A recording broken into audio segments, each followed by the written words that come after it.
back to the phone lines, talk to Lee, Blue Eye, Missouri. Hi, Lee. Hello, Hank. I appreciate your program. I listen every day. Thank you so much. A lot of Christians have a concept that we are living in the last days, and I'm just wondering if you could put together a chronological order of from where we are now until the second coming of the Lord, what Christians should look forward to between now and then. Well, we look forward to the coming of the Lord. That's the next great significant scene on the prophetic horizon. Jesus Christ promised that he would return, that he would appear a second time. And when he does, the dead will rise, immortal, imperishable, incorruptible.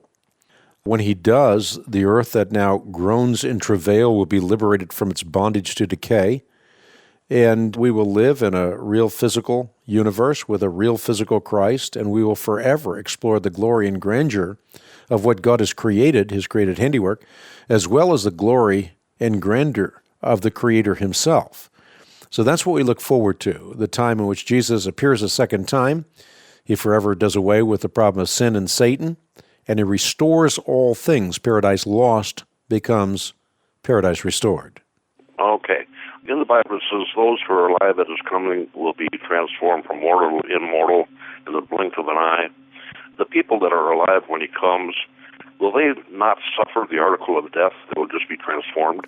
Well, and that is tantamount to death. There's a transformation that takes place from mortal to immortal, and that's the great hope of the believer, and it's most eloquently communicated in both 1 Corinthians chapter 15 as well as 1 Thessalonians chapter 4, where Paul says, brothers, we do not want you to be ignorant about those who fall asleep. He is talking there about death, or to grieve like the rest of men who have no hope. We believe that Jesus died and rose again, and so we believe that God will bring with Jesus those who have fallen asleep in him. And again, fallen asleep is a metaphor for death. But then he says, according to the Lord's own word, we tell you that we who are still alive, who are left till the coming of the Lord, will certainly not precede those who have fallen asleep. Again, he here is giving comfort to those who mourn the loss of a loved one. And he says, for the Lord himself will come down from heaven with a loud command, with the voice of the archangel, and with a trumpet call of God. And the dead in Christ will rise first. And after that, we who are still alive and are left will be caught up together with them in the clouds to meet the Lord in the air. And so we will be with the Lord forever. Therefore, encourage each other with these words.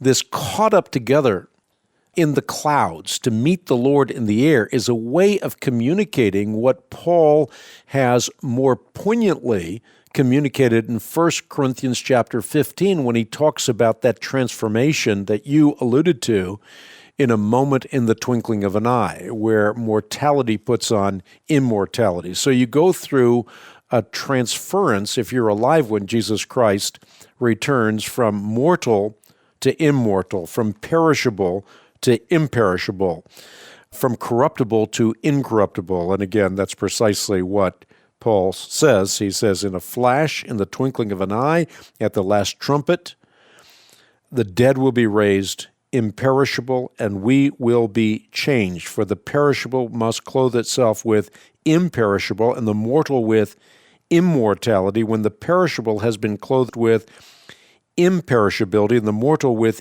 immortality, then the saying that is written will come true, death has been swallowed up in victory. And again, in the new heavens and the new earth, there's no more death, mourning, crying, or pain, for the old order of things has passed away. Behold, all things have become new, precisely as given to us in the text of Revelation 21.